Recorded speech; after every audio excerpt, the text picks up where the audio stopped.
Hello student, बहुत बहुत स्वागत है। यूपी बोर्ड क्लास 12 के स्टूडेंट हैं और आपका केमिस्ट्री का पेपर जो है 4 मार्च को केमिस्ट्री का पेपर देने वाले हैं। तो ये वीडियो काफी इंपॉर्टेंट आप सबके लिए बनाए हैं। वीडियो को बस लाइक कर देना है, चैनल पे नए हैं तो सब्सक्राइब करके बेल आइकन प्रेस करके रखना है, ताकि आज की वीडियो जो बनाने जा रहे हैं वेरी वेरी मोस्ट इंपॉर्टेंट, इस वीडियो को आप देखकर जरूर जाइएगा पेपर देने। क्योंकि देखिए, जितने भी ये पेपर्स देख रहे हैं 2022 का, ये जीएच कोड यहाँ पे देख रहे हैं 2022 जीएम कोड, ये जितने भी मैं पेपर्स दिखा रहा हूँ 2020 का डब्ल्यूसी कोड का, यहाँ पे देखिए ये भी डब्ल्यूसी कोड है। इसके बाद 2019 का एफवी कोड, ये जितने भी पेपर्स आप देख रहे हैं सभी पेपर से मोस्ट इंपॉर्टेंट क्वेश्चंस को सिलेक्ट करके यहाँ पे 3 फाइल्स बनाए हैं। देख सकते हैं सभी फाइल्स में मोस्ट इंपॉर्टेंट क्वेश्चन, डेरिवेशन, ये जो न्यूमेरिकल्स हैं सभी इस आपको फाइल में मिलेगा। मात्र आप इस वीडियो को देख करके अच्छे से तैयार करके जाना है, इसी में से क्वेश्चन आपको फंसेंगे। देखिए, जब पेपर का एनालिसिस करा दिया हूं, इसमें पूरे मोस्ट इंपॉर्टेंट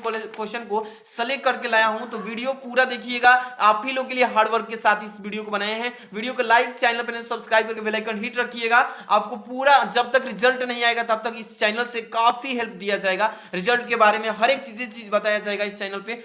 सबसे पहले मैं थोड़ा सा यहाँ पे आपको समझाता हूं। 4 मार्च को आप अगर ये रसायन विज्ञान का पेपर देने जा रहे हैं तो वायरल पेपर 2023 के लिए सेट करके ला दिया हूं, कहीं भी नहीं खोजना है। ऐसा ही आपका भी पेपर आएगा, जिस तरीके से इस वीडियो में एक एक क्वेश्चन को सिलेक्ट करके बनाए हैं। वीडियो को बस अंत तक देखना, आपसे यही रिक्वेस्ट है। चलिए, एक पेपर का मैं यहाँ से आपको जो है कि बता देता हूं, इसका बहुविकल्पी, और तब इसके बाद इन सारे पेपर्स का मैं सोल्यूशन की भी बात करूंगा। अंत तक बस देखते रहना है। चलिए, सबसे पहले नंबर देख सकते हैं, ये आपका 347 जीएम कोड का ये केमिस्ट्री का पेपर है 2022 का। रसायन विज्ञान समय 3 घंटे 15 मिनट, 70 नंबर का आपका लिखित परीक्षा होगा। इन निर्देश आप लोग तो पढ़ ही लिए होंगे पहले से ऑलरेडी। अब चलते हैं थोड़ा सा इसमें बहुविकल्पी कर लेते हैं 5। इसके बाद 6 बहुविकल्पी करने के बाद आपको यहां से क्वेश्चंस बताना स्टार्ट करेंगे। देखिए, पहला लिखा है ना कि इन प्रश्न के प्रत्येक खंड में 4 विकल्प दिए गए हैं, सही विकल्प चुनकर उससे अपनी उत्तर पुस्तिका में लिखना है। चलिए, पहला क्वेश्चन लिखा है, पहला का क, कि NaCl यानी कि सोडियम क्लोराइड क्रिस्टल में प्रत्येक Na+ आयन के चारों ओर Cl यानी क्लोरीन जो है ऋण आयनों की संख्या होगी। ध्यान समझिए कि जब सोडियम क्लोराइड की क्रिस्टल में प्रत्येक धन आयन और के चारों ओर जो है क्लोरीन के ऋण आयनों की संख्या जो होगी कितनी होगी, तो कितनी होगी आपको डेप्थ में बताया गया प्रयोगशाला विधि के द्वारा, कि जब सोडियम क्लोराइड में धन आयन और उसके चारों ओर जो क्लोरीन के ऋण आयनों की संख्या होगी कितनी होगी। तो यहाँ पे देखिए, बच्चा जो है पहले से ऑलरेडी यहाँ पे टिक कर दिया है, 6 होती है। आप लोग इसका प्रयोगशाला विधि में बताया गया होगा सारी चीजें रिएक्शन करने के बाद। अगला क्वेश्चन देखिए, इसमें ख नंबर क्या लिखा है कि स्प्रिट के नमूने में एथेनॉल जो है 90% W/W है। इसमें कह रहा है कि एथेनॉल का मोल प्रभाज, इसका फॉर्मूला होता है मोल प्रभाज वाला, आप सभी को मालूम होगा। तुरंत ही फॉर्मूले पर आप जब सोल्व करेंगे तो इसका आंसर कितना आएगा, लास्ट में कटाने के बाद 0.831, यही आएगा इसका आंसर। ठीक है ना, ये फॉर्मूले बेस है क्वेश्चन, इसको अच्छे से पढ़ के जाना है। पेपर में इसी तरीके से आएगा, आप लोग अच्छे से पढ़ के जाइए। देखिए, ग नंबर, प्रथम कोटि की एक अभिक्रिया में 50 सेकेंड में एक पदार्थ की सांद्रता प्रारंभिक सांद्रता की आधी रह जाती है, तो वेग स्थिरांक ज्ञात कीजिए। देखिए, इसमें जो टाइम दिया है यहाँ पे अभिक्रिया का 50 सेकेंड, और एक पदार्थ की जो सांद्रता है प्रारंभिक सांद्रता की बात किया है वो आधी रह जाती है, यानी कि 1/2 रह जाती है। तो वेग स्थिरांक का फॉर्मूला रखिए, और जैसे ही आप सॉल्व करेंगे इसका आंसर आएगा 1.38 × 10⁻² सेकेंड। देखिए, इसी तरीके से क्वेश्चन आएंगे, आप लोग अच्छे से पढ़ के जाइएगा। एक एक क्वेश्चन आप सबके लिए वेरी वेरी मोस्ट इंपॉर्टेंट है। यहाँ पे घ नंबर देखिए, कैनिज़ारोव अभिक्रिया संपन्न नहीं होती है। कह रहा है कैनिज़ारोव अभिक्रिया जो होती है संपन्न नहीं होती, किस चीज में।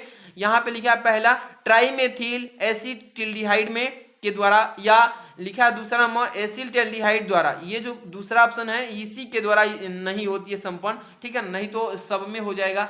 इसके बाद अगला क्वेश्चन देखिए, इसमें क्या लिखा गया है, अंग नंबर कि एनिलीन, लिखा है ना, एनिलीन के ब्रोमीन से प्राप्त होता है। क्या है इसमें देखिए, मोनोब्रोमियलिन, इसके बाद बेंजीन नाइट्राइल, यहाँ पे तीसरा लिखा है एस ट्राइब्रोएनिलीन। तो ये जो तीसरा ऑप्शन है ये हो जाएगा इसका करेक्ट आंसर। लास्ट यहाँ पे देखिए 6 नंबर, निम्नलिखित में मोनोसैकेराइड क्या है, इसमें पूछा है ना। तो ये मोनोसैकेराइड जो है फ्रक्टोज का काम करता है, ये फ्रक्टोज है। तो इसमें 5 के बाद 6 क्वेश्चंस मैंने बता दिया। अब इस 2 नंबर क्वेश्चन का मैं पूरा पेपर का सोल्यूशन नेक्स्ट वीडियो लेकर आ रहा हूँ टुडे, मतलब आज ही लेकर आ रहा हूँ, वो भी बोर्ड एग्जाम की कॉपी पे कैसे लिखेंगे पूरा इसका सोल्यूशन के साथ लेकर आ रहा हूँ। तो इसके लिए अभी पूरा आप लोग चैनल पर जुड़े रहिए, कभी भी आ सकती है वीडियो। देखिए इसके बाद यहाँ से अब आपका स्टार्ट होता है इंपॉर्टेंट क्वेश्चन जो आपको पेपर से सिलेक्ट किया गया है। प्रमुख रासायनिक अभिक्रियाएं पेपर में आएगा ही आएगा। जैसे पहला नंबर गिर-ग्रेनार्ड अभिक्रिया क्या है, ये पेपर में पूछेगा कि इसके उदाहरण के साथ आपको पेश कीजिए कि गिर-ग्रेनार्ड अभिक्रिया क्या होती है।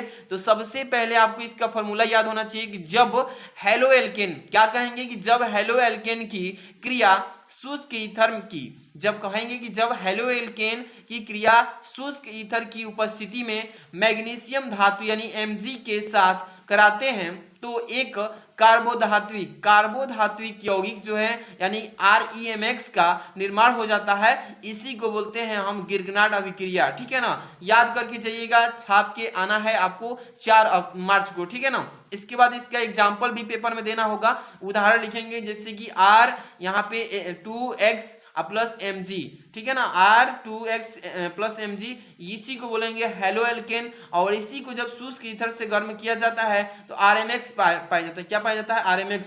इसी को बोलते हैं कार्बोधात्विक यौगिक, इसी को RMGX को क्या बोलते हैं? कार्बोधात्विक यौगिक। ये उदाहरण दे देना है बस, ठीक है। अगला देखिए दूसरा नंबर क्वेश्चन क्या लिखा है, फिकेल्टस्टाइन अभिक्रिया क्या होती है, इसका आप उदाहरण के साथ परिभाषा लिखिए। तो इस पेपर में कैसे लिखेंगे, देखिए कि जब एल्कीन क्लोराइड यानी R2Cl, यानी कि जब एल्कीन क्लोराइड R2Cl या एल्कील ब्रोमाइड जो है R2Br की क्रिया शुष्क एसीटोन की उपस्थिति में सोडियम आयोडाइड यानी कि आयोडाइड Na के साथ कराते हैं तो एल्कील आयोडाइड तथा एल्कील ब्रोमाइड का निर्माण हो जाता है। इसी को बोलते हैं फिकेल्टस्टाइन अभिक्रिया। अच्छे से पढ़ के जाना है। इसका एक एग्जांपल भी देना है, जैसे कि R2Cl प्लस NaI यानी कि शुष्क एसीटोन के साथ जब क्रिया करते हैं तो Ri प्लस NaCl प्राप्त हो जाता है, ठीक है ना। आपको अच्छे से यहीं पर बता दिया गया है, इस परिभाषा के अकॉर्डिंग इसका एग्जांपल दे देंगे। एक दूसरा भी है R2Br प्लस NaI को जब शुष्क ईथर के साथ करते हैं गर्म तो एसीटोन तो Ri प्लस NaBr प्राप्त हो जाएगा। तो ये दोनों में से कोई एक एग्जांपल आपको दे देना है। आगे चलते हैं, यहाँ पे मोस्ट इंपॉर्टेंट क्वेश्चन आ चुका है आपके सामने।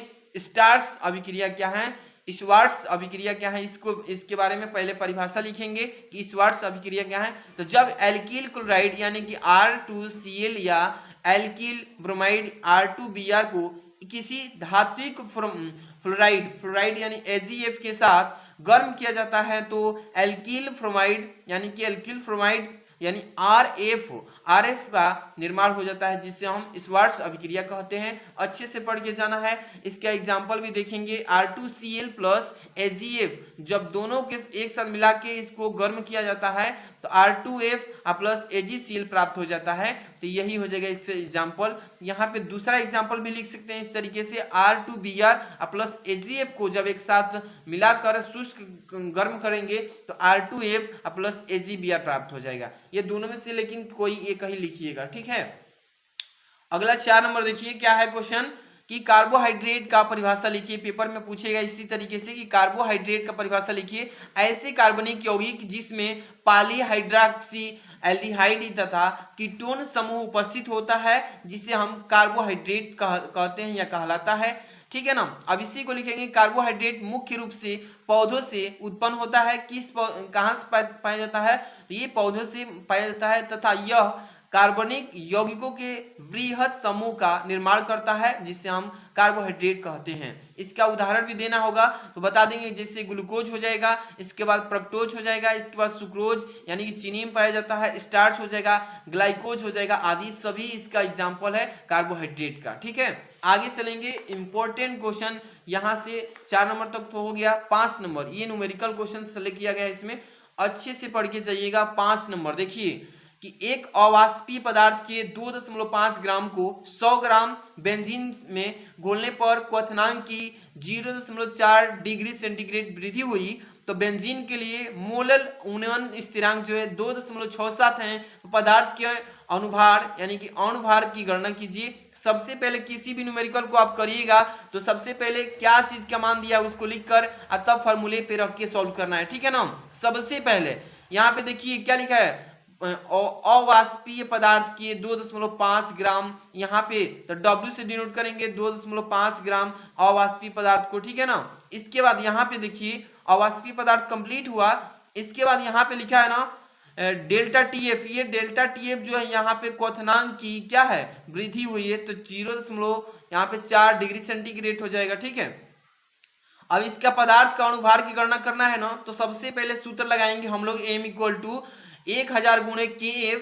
KF जो है इसमें क्या है क्वथनांक की वृद्धि है, और W क्या है तो ये अवाष्पीय पदार्थ है, और बटा में क्या हो जाएगा डेल्टा TF इंटू W हो जाएगा। ये फॉर्मूला आप अच्छे से रट करके रखिएगा तब ही आप आसानी से कर पाएंगे। तो मान रखिए 1000 फॉर्मूले में होता है पहले से, तो फॉर्मूला रखेंगे, और KF का मान दिया है पहले से 2 यहाँ पे देखिए उन्नयन मोलल उन्नयन स्थिरांक 2.67, और यहाँ पे W का मान यहाँ से 2.5 रख लेंगे। अब यहाँ पे डेल्टा TF का मान रखेंगे, देखिए तो क्या हो जाएगा 0.4 डिग्री सेंटीग्रेड, और इनटू यहाँ पे देखिए W का मान क्या रखेंगे, तो यहाँ पे जो मान दिया है कितना है, तो इसमें W का जो मान है 100 यहाँ पे देखिए ग्राम के बेंजीन घोलने पर, तो ये यहाँ पे दिया है ऊपर, ठीक है। इसी मान को रख के हल करेंगे, तो इस दशमलव को उड़ाएंगे तो 2 अंक इधर है, तो यहाँ पे 2 जीरो बढ़ा लेंगे, मतलब पूरा हल करेंगे 1000 गुणे 2.67 गुणे 2.50।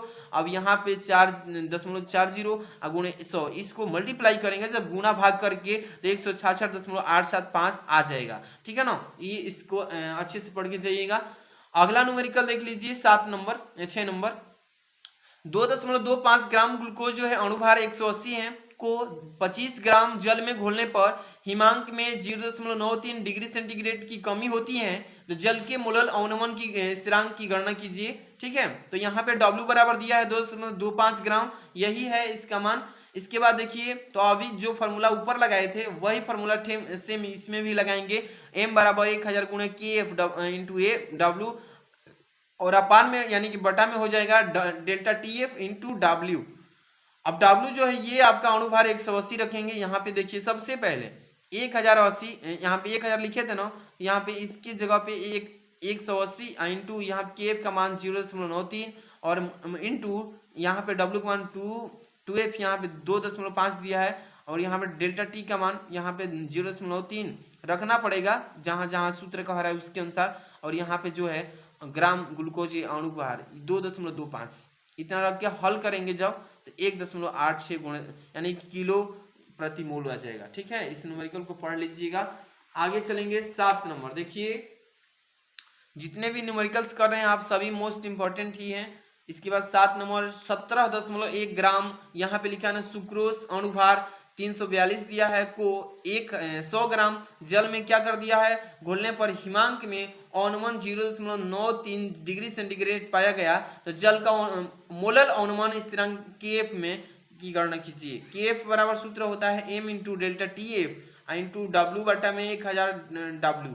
ये जो है m क्या है तो ये m विलयन का अणुभार है, W क्या है विलेय का द्रव्यमान 17.1 है, ठीक है ना, इसी में दिया है जो पहले ऊपर। इसके बाद एक और W है तो विलायक का ये अणुभार है, तो ये 100 ग्राम यहाँ पे दिया, ठीक है। इसी को मान पे रखेंगे KF निकालने के लिए सूत्र के अनुसार m बराबर 3 यहाँ पे देखिए 342 यहाँ पे देखिए गुणे डेल्टा TF का मान रख लेंगे यहाँ पे 0.93 डिग्री सेंटीग्रेड, यहाँ पे W का मान 100 ग्राम दिया है, यहाँ पे 1000 सूत्र के अनुसार W का मान 17.1 रख के हल करेंगे। जब कटाएंगे पूरा को तो 1.86 केल्विन इंटू यानी कि kg इंटू मोल इनवर्स, ये आ जाएगा इसका आंसर। अच्छे से पढ़ के जाना है। अगला क्वेश्चन आपके सामने आ चुका है, मोस्ट इंपॉर्टेंट क्वेश्चन।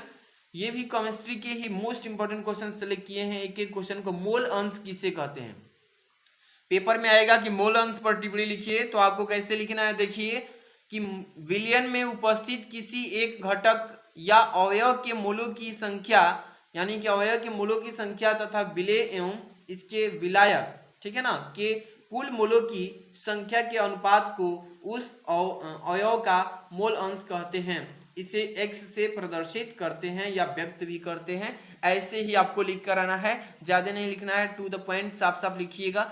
अब इसमें थोड़ा सा संबंध दिखा देते हैं कि विलयन के मूल अंश जो होता है एक्स ए होता है और इसका फॉर्मूला होता है N A upon N A plus N B, ये समीकरण बना लेंगे। ठीक है, अब विलायक के मूल अंश जो होता है X B equal to N B upon N A plus N B, ये समीकरण 2 बना लेंगे। अब कहेंगे कि विलयन में समस्त अवयवों के मूलों का योग जो होता है सदैव एक होगा। जब इसका योग करेंगे तो ये कट के एक आ जाएगा, इसके आंसर दोनों का जब समीकरण को हल करेंगे इसका मान एक आ जाएगा। ठीक है, तो इतना नहीं लिखना है, बस मूल अंश की परिभाषा पूछेगा तो लिख देंगे और कहेगा संबंध तो ये दिखा देंगे, समीकरण लिख देंगे, बस याद रखिएगा। और इसके बाद इसका लिख देंगे विलयन में समस्त अवयवों के मूलों की योग जो होता है एक होता है। ठीक है, इसके बाद मूललता क्या है इसको अच्छे से पढ़ के जाना है। वेरी मोस्ट इंपॉर्टेंट इस वीडियो में हो रहा है क्वेश्चन। किसी विलयन के 1 किलोग्राम यानी कि 1 केजी विलायक में उपस्थित विलेय के मोलों की संख्या विलयन की मूललता कहलाती है। अच्छे से पढ़ के जाना है। अब इसे m से यानी कि स्मॉल m से व्यक्त करते हैं या प्रदर्शित करते हैं। अच्छे से पढ़ के जाइए कि किसी विलयन के 1 किलोग्राम विलायक के उपस्थित विलेय के मोलों की संख्या विलयन की मूललता कहलाती है, जिसे स्मॉल m से डिनोट करते हैं। ठीक है ना। इसके बाद मूललता क्या है, स्मॉल m से प्रदर्शित करते हैं विलयन के मोल बटे विलायक का जो किलोग्राम भार होता है उसी को बोलते हैं मूललता। मूललता की जो मात्रक होता है मोल प्रति किलोग्राम होता है, ये मात्रक पूछ सकता है पेपर में, अच्छे से पढ़ के जाना है। अगला प्रश्न देखिए, मोस्ट इंपॉर्टेंट क्वेश्चन, मूललता किसे कहते हैं टिप्पणी लिखने के लिए बोलेगा, पेपर में टिप्पणी लिखने के लिए बोलेगा कि मूललता पर टिप्पणी लिखिए, तो इसका परिभाषा बताएंगे कि 1 लीटर विलयन में घुले हुए विलेय के मोलों की संख्या को उस विलयन की मूललता कहते हैं, जिसे हम स्मॉल m से प्रदर्शित करते हैं। ठीक है, एक बार अच्छे से पढ़ लीजिए कि मूललता क्या है।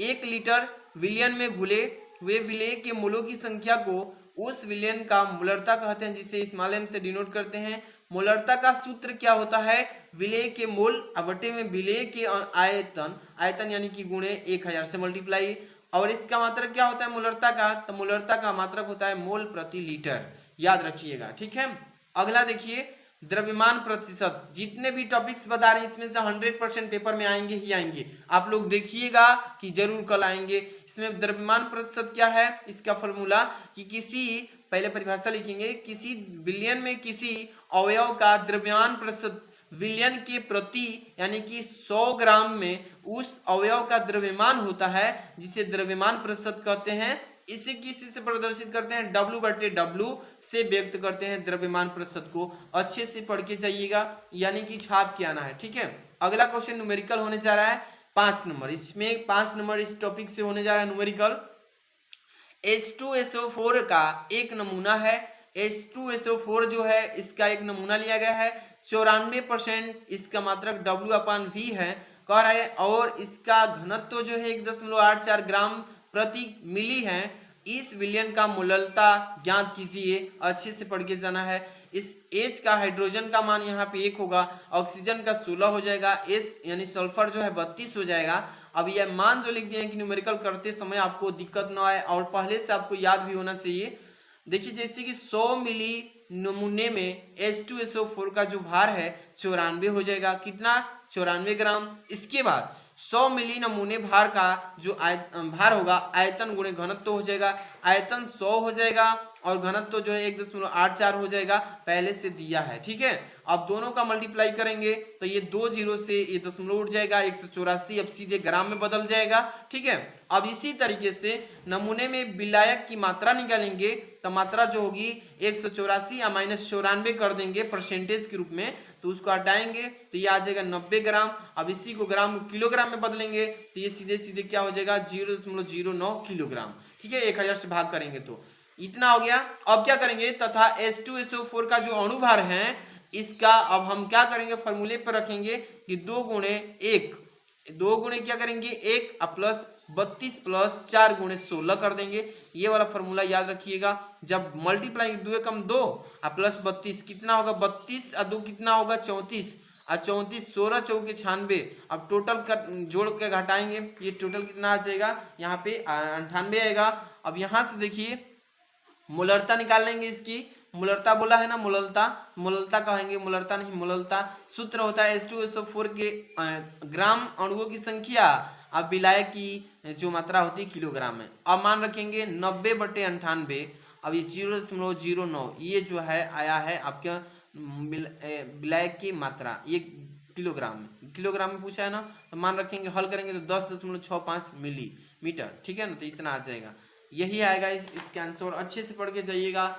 अगला क्वेश्चन आप सबके लिए वेरी वेरी मोस्ट इंपॉर्टेंट होने जा रहा है, ये क्वेश्चन आप लोग अच्छे से पढ़ के जाइएगा, ठीक है। देखिए पहला क्वेश्चन इसमें सेलेक्ट किए हैं, अलग अलग से टॉपिक बनाए हैं, इसलिए स्वप्रेरण क्या है, स्वप्रेरण क्या है अच्छे से पढ़ के जाना है। इसका थ्योरी कैसे लिखेंगे कि ऐसी अभिक्रिया जिसमें अभिक्रिया के फलस्वरूप बना कोई पदार्थ स्वयं उत्प्रेरक का कार्य करने लगा यानी लगता है, उसे स्वप्रेरण कहलाता है। ये कहते हैं, क्या बताएंगे कि स्वप्रेरण अभिक्रिया क्या है, ऐसी अभिक्रिया जिसमें अभिक्रिया के फलस्वरूप बना कोई पदार्थ स्वयं उत्प्रेरक का कार्य करने लगता है, जिसे स्वप्रेरण कहते हैं, स्वप्रेरक कहते हैं। अच्छे से पढ़िएगा, उदाहरण भी अच्छे से पढ़ के जाइएगा, एग्जाम्पल भी लिखना होता है कि देखिए एथिल एसीटेट के जल अपघटन के फलस्वरूप बना एसिटिक अम्ल जो है स्वतः उत्प्रेरक बन जाता है। जैसे कि यहाँ पे बताएंगे CH3COO, यहाँ पे C2H5 प्लस HO5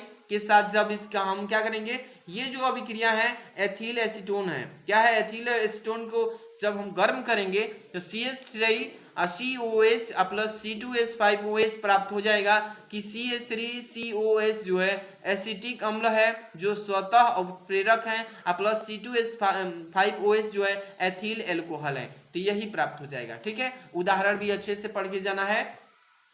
अगला क्वेश्चन देखिए, द्रव स्नेही क्लोराइड क्या है। द्रव स्नेही क्लोराइड क्या है, वे क्लोराइडी पदार्थ जो विलायक के संपर्क में आकर तुरंत क्लोराइडी में विभाजित हो जाता है, यानी कि टूट जाता है, इसे क्लोराइडी विलयन कहते हैं, या इसे ही द्रव स्नेही क्लोराइडी कहते हैं। अच्छे से पढ़ लीजिएगा। इसका एग्जाम्पल देखिए, एग्जाम्पल में जैसे द्रव स्नेही क्लोराइड के एग्जाम्पल पढ़ेंगे उदाहरण, तो देखिए जैसे कि जिलेटिन हो जाएगा, इसका उदाहरण क्या होगा, जिलेटिन हो जाएगा, स्टार्च भी हो जाएगा, ये इसका द्रव स्नेही का सभी एग्जाम्पल्स हैं।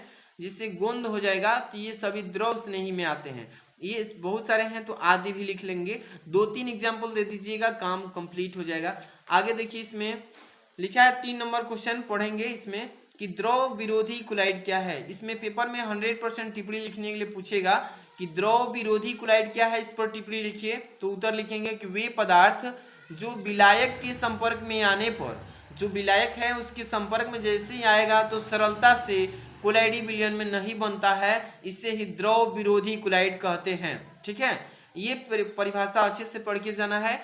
अब इसका एग्जाम्पल भी पढ़िए, जैसे कि धात्विक या यानी कि धात्विक ऑक्साइड, धात्विक हाइड्रोक्साइड आदि, ये सभी द्रव स्नेही क्लोराइड के एग्जाम्पल्स हैं, पढ़ लीजिएगा, पेपर में ऐसे ही आएंगे सब।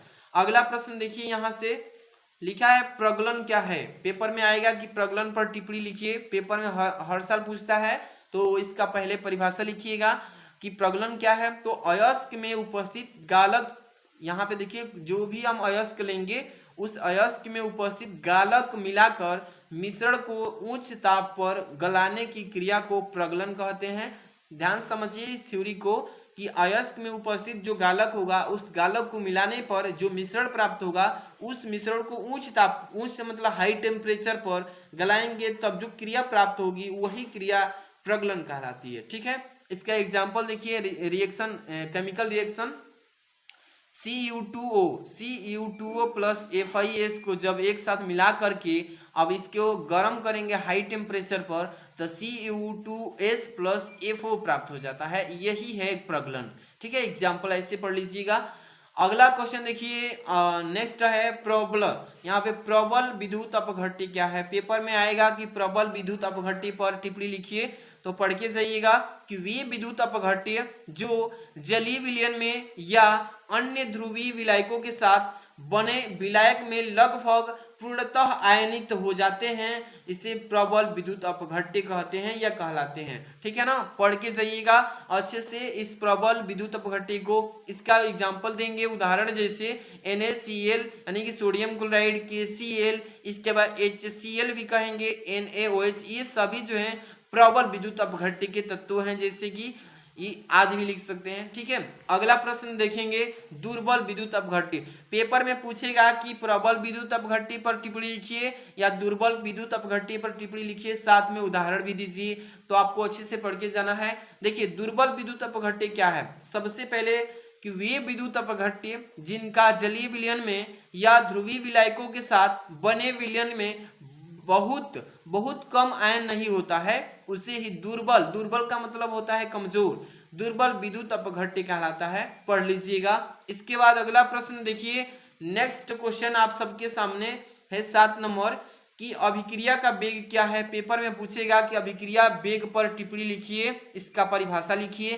तो अभिक्रिया वेग का परिभाषा लिखेंगे कि वह दर, क्या बताएंगे कि वह दर जिस पर समय के साथ साथ अभिकारक पदार्थों का सांद्रण परिवर्तन हो जाता है, जिसे हम अभिक्रिया का वेग कहते हैं या वेग कहलाता है। ठीक है, इसको अच्छे से पढ़ लीजिए। एक एक एग्जाम्पल आप सबके लिए वेरी वेरी मोस्ट इंपोर्टेंट। अब देखिए इसका परिभाषा तो हो गया, अब इसका उदाहरण थी फार्मूला पढ़ लीजिए। अभिक्रिया का वेग होता है, यानी अभिक्रिया वेग equal to dx upon dt होता है। पढ़ लीजिएगा। अगला प्रश्न चलेंगे वेरी वेरी मोस्ट इंपोर्टेंट, जो कि न्यूमेरिकल क्वेश्चन है। इस प्रश्न को अच्छे से पढ़ के जाना है। देखिए क्वेश्चन नंबर 8 है, प्रथम कोटि की एक अभिक्रिया में 50 सेकेंड में पदार्थ की सांद्रता प्रारंभिक सांद्रता की आधी रह जाती है, इसके वेग स्थिरांक की गणना कीजिए। मैंने अभी आपको एक जो है पेपर में दिखाया क्वेश्चंस, यहाँ पे थोड़ा सा मैं आपको दिखा देता हूँ। ये जो आप न्यूमेरिकल पढ़ रहे थे, देखिए यहाँ पे क्वेश्चन पूछा गया है कि प्रथम कोटि की एक अभिक्रिया में 50 सेकेंड एक पदार्थ की सांद्रता प्रारंभिक सांद्रता की आधी रह जाती है, तो वेग स्थिरांक ज्ञात कीजिए। वही न्यूमेरिकल मैंने सेट किया है, बहुत ही मोस्ट इंपॉर्टेंट।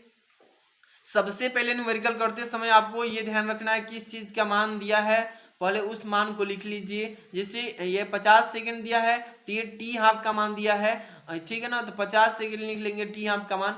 अब देखिए लिखेंगे कि प्रथम कोटि की अभिक्रिया के लिए हम यहाँ पे स्थिरांक वेग स्थिरांक निकालेंगे। तो यहाँ पे के बराबर फॉर्मूला आप सभी जानते हैं कि 0.6932 ये टी हाफ होता है। यही फॉर्मूला जो है इसका मान निकालने के लिए कारीगर रहेगा। यहाँ पे मान लिखेंगे 0.6932, यहाँ पे वही चीज लिख लेंगे। अब यहाँ पे देखिए टी हाफ का मान यहाँ से 50 सेकेंड उठाएंगे। अब क्या करेंगे, इस दशमलव को उड़ाने के लिए यहाँ पे 1 2 3 4 जीरो नीचे बढ़ा लेंगे। अब आराम से 6932 में इतने से भाग करेंगे, डिवाइडेड बाई इतना, यानी इकाई दहाई सैकड़ा हजार 10,000, यानी 50,000 से डिवाइड कर दीजिए। अब यहाँ पे क्या करेंगे, जब भाग देंगे तो 1.38 में कट जाएगा। ये जो दशमलव थे जो 2 जीरो बचे थे ऊपर जाएंगे, 10 की पावर -2 में चेंज हो जाएंगे, तो 1.38 गुणे 10 की पावर -2 ये आ जाएगा इसका आंसर, ये सेकंड इनवर्स में। तो आपको मैं बता दूं कि यहाँ पे जो आपको दिखाया था ये पेपर, इस पेपर में इसमें दिख रहा है ना, यहाँ पे 1.38 गुणे 10 की पावर -2 सेकेंड ये पावर के रूप में चेंज हो जाएगा। ठीक है, ये हो जाएगा इसका आंसर। अच्छे से पढ़ के जाइए। अब इसके बाद हम मैं ला रहा हूँ ये पेपर्स जो दिख रहा है ना, इस पेपर का सलूशन बोर्ड एग्जाम की कॉपी पे हल करके, ताकि आपको दिक्कत ना रहे। ये 2020 वाला को भी सलूशन करा देता हूँ, पूरा अच्छे से लेकर आ रहा हूँ। तो वीडियो को लाइक कर दीजिए और चैनल पे नहीं तो सब्सक्राइब कर बेल आइकन हिट रखिए। शाम तक बहुत सारी वीडियोज आएंगी इस चैनल पे, वेरी वेरी मोस्ट इंपॉर्टेंट। मिलता है नेक्स्ट वीडियो में। Thanks for watching.